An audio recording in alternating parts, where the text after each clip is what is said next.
Hello, CSI Golden Eagles. My name is Reed Hepler, and this is episode 31 of The Knowledge Nest.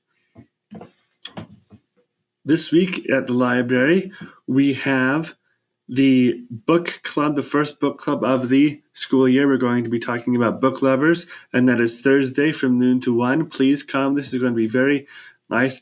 Last time we had some students come, and they were our first students to attend the book club. And so this month, we hope that we'll have those students and other students come to discuss these really exciting books. I'm very excited.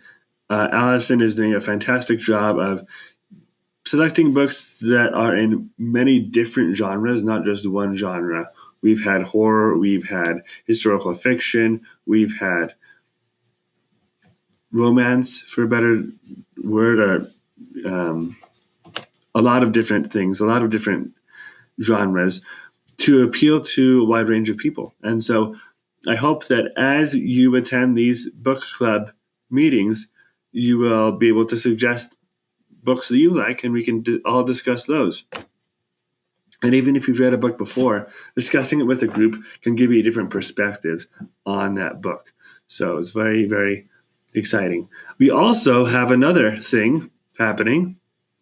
We have a trivia board, weekly trivia, and there's a board at the front of the library, and what you do is you go in there and you grab a card, and it has 5 punches, and if you get the trivia question right at the front desk, you get a punch, and then once you get 5 punches, then you get a prize. So that's kind of fun. We love our trivia. We have a staff-wide trivia, library staff. And then we have a college-wide trivia. Of course, we have our trivia events every month. And so we love, obviously information and facts. And so we are excited to share that with you. And hopefully it will be a fun experience that everyone can learn from and grow from. So fill out those trivia cards.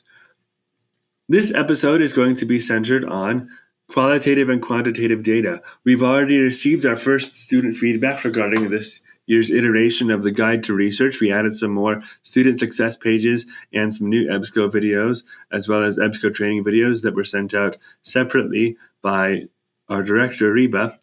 And we're going to talk now about qualitative and quantitative data because the feedback said, I wish that you guys had more examples of what qualitative data and quantitative data are. Well, that's really interesting. So let's go to the LibGuides page. You see here we don't really have a LibGuides page over here. However, we do have the About the Library, or you can go over here to More Resources. In fact, let's click on More Resources, and then we're going to go to LibGuides. And this is the LibGuides quote-unquote homepage. And we're going to search. To give a context of what exactly is quantitative versus qualitative data, we're going to search that phrase.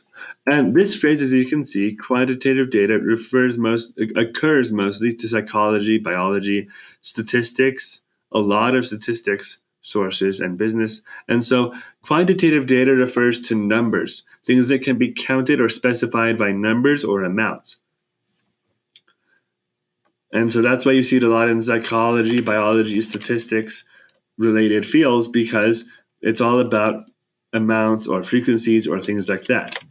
Whereas qualitative data, if you search that phrase, you see it in psychology as well, but you also see it in anthropology and sociology, and some in mathematics, but mostly sociology and anthropology, because these are things that can't be quantified. They are feelings, they are opinions, they are data about people or things that is not represented by numbers.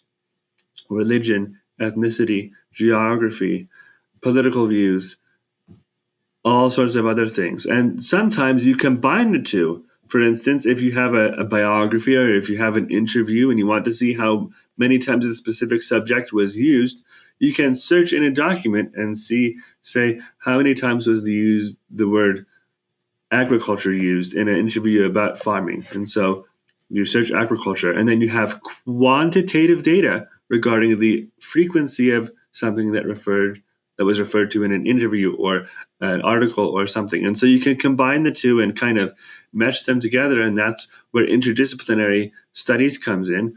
But still, they're two distinct things. Let's look at another source and see how this describes quantitative versus qualitative data. This is a book that was written by me and Dave Ralick, Introduction to Library and Information Science. At the beginning of this, we have Data, Information, and Knowledge, or DIK. And data, information, and knowledge is why people come to libraries.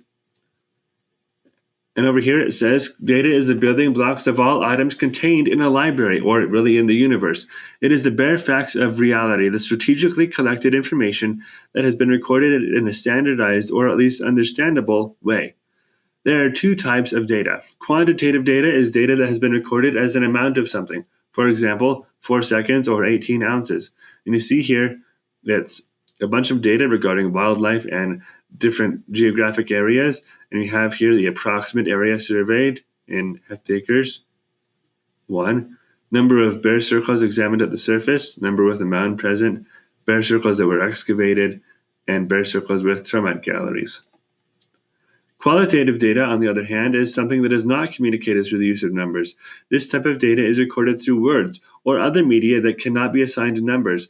In order to ensure that qualitative data is collected consistently and accurately, researchers will use controlled vocabularies to record these qualities or at least approximate them. Then the quantitative data of the use of these standardized vocabularies can be analyzed, which is what we talked about when we discussed the interview and the article and such. The use of both of these types of data varies from field to field, but all data is in one of these two forms. And then when you combine this data, you get information, and information literacy is determining what type of data should be combined to create information and which information comes from valid data and is controlled for biases and such. And then knowledge occurs when you internalize information and you act on it. And this, for example, this cannot be given a number. I mean, it can be given like an accession number or something, but it's not expressible through numbers. It's a painting of various bodhisattvas, which we included in this. It's called the Bodhisattvas of the 10 Stages in Attaining the Most Perfect Knowledge. And so this is something, it's data, but it's qualitative data rather than quantitative data. And you can search for all these things in databases. And you can search for information on these. In fact, let's look at, in our catalog, what types of, and I misspelled quantitative, so that's not going to come up with something. Actually, it did. This is fantastic. Look at this. It recognized my misspelling. All the T's were, and right here, published in 2013, so it is 10 years old, but it's an electronic resource, and you have other things. You have Understanding Research, Coping with the Quantitative-Qualitative Divide by Marianne Franklin, published by Routledge. Understanding Girls, Quantitative and Qualitative Research by Dale Rose Baker in the Netherlands, Boston, and Taipei is by Sense Publishers.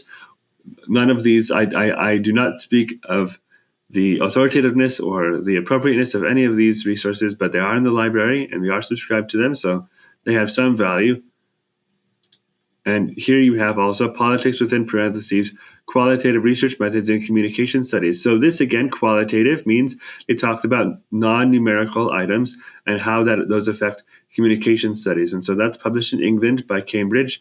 And so you might want to look at that. But you see here, we have many different types of things. And then here we kind of ran out of quantitative as a keyword. So we have qualitative research experience, how to look at numbers and amounts and put those into data. That was published around 20 years ago, but Deborah Paget Thompson, that's a respectable publisher. So look at any of these resources, and of course also look at the databases, the new EBSCO page, and all of these things will probably be able to help you find quantitative and qualitative data for things and interpret those and find the difference between the two. If you have any more questions regarding this type of research, you can ask me, or you can also ask Ross Sembeck, who is our reference librarian. Please ask him a bunch of research questions. He loves to help you guys, and I do as well. I mostly help faculty, but I'm dying to have people reach out to me to ask me questions, because I love helping students as well. I've helped a couple of students last semester, but I'm excited to be able to help you in any way I can. And Miranda is able to help you find ILL materials, and Allison is happy to help you feel at home with all the programming that she does and all the policies that make the library run smoothly. So we're all eager to help you in any way we can and answer any questions that you can feel to us. Thank you very much, and have a wonderful week, and I will see you next time here on The Knowledge Nest.